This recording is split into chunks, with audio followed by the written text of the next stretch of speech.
ነዳጅ ጋዝ ማምረት ባለመቻላችን ባለፈው አንድ ወር ሁለት ወር የገጠመንን ፈተና አይተናል።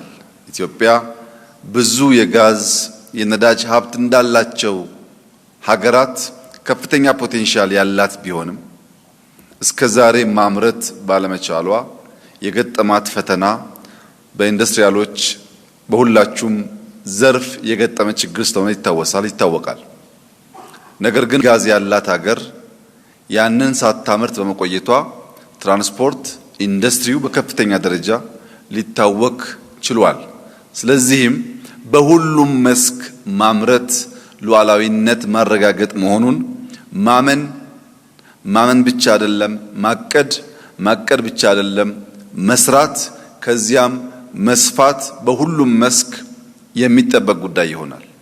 ከሉዓላዊነት ጋር ያለው ትስስር ቀጥታ ስለሆነ እርዳታ የሚቀበል ሀገር፣ ከሰዎች ምግብ የሚለምን ሀገር፣ አብዛኛው ፍላጎቱን በኢምፖርት ላይ የተንተራሰ ሀገር፣ ነፃ ነኝ፣ ሉዓላዊ ነኝ፣ ክብር ያለኝ ሀገር ነኝ ማለት አይችልም። ጥገኛ ነው።